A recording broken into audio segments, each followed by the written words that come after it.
Oggi un lavoro mirato di braccia e gambe. Cominciamo. Portiamo le braccia ad altezza delle spalle, addominali ben contratti e fletto le mani. Possiamo ripetere 20 volte e porto le braccia sopra la testa. Qua è un po' più difficile perché dobbiamo spingere le braccia più indietro possibile portando dietro la testa. Ma se qualcuno non riesce, è importante non spingere testa in avanti. Meglio fermarsi sopra la testa. Anche qua ripetiamo più volte possibile. E da questo esercizio aggiungiamo anche le gambe fuori aria, salgo con ginocchio, allungo la gamba dietro e riempio polmoni fuori aria. E riempio polmoni. Ancora uno. E ci fermiamo. Andiamo con tutto blocco unito di gambe e braccia e andiamo in avanti cercando di essere paralleli al pavimento. E ritorno.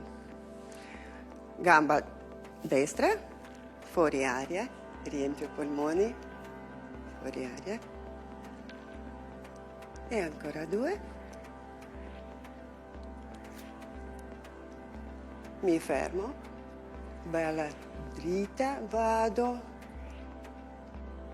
in avanti e ritorno lentamente. Da qua arrotolo la schiena, scivolo giù, piego un ginocchio alla volta e allunghiamo lentamente.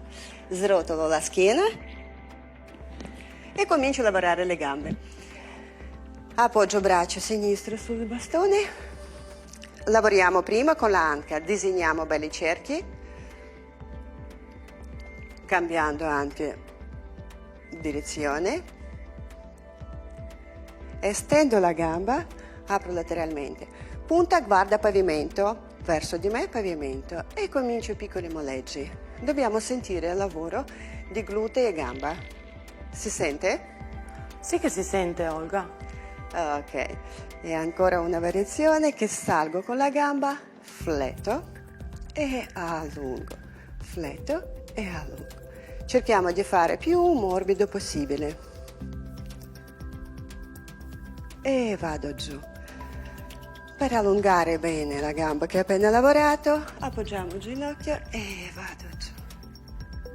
Ritorno. Con l'altra gamba facciamo stesso esercizio, anca, che disegna belli cerchi. Non dobbiamo uscire con bacino, dobbiamo essere belli alti, lunghi, con schiena bella dritta. Cambio direzione. Gamba tesa, porto in apertura, fletto, punta giù, piccoli moleggi. Salgo con la gamba, fletto e allungo. Fletto, allungo. Più volte che potete. E stop. Appoggio anche questo ginocchio. Allungo bene la gamba e ritorno. Apriamo bene la distanza di piedi, portiamo bastone dietro, appoggiamo l'avambraccia e andiamo in plie. Da questa posizione, con schiena bella dritta, andiamo a toccare il ginocchio. Fuori aria, centro.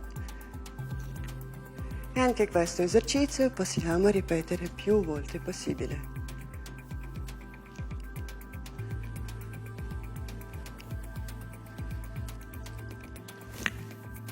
Ancora una. E mi fermo. Unisco la distanza di piedi, arrotondo la schiena e scivolo giù. Cerchiamo di fare un piccolo passo indietro senza lasciar cadere il bastone. E srotolo, srotolo, srotolo. Io avrei finito, Cinzia. Finito? Allora l'appuntamento è per la prossima puntata e vi aspetterà un bellissimo lavoro a coppie.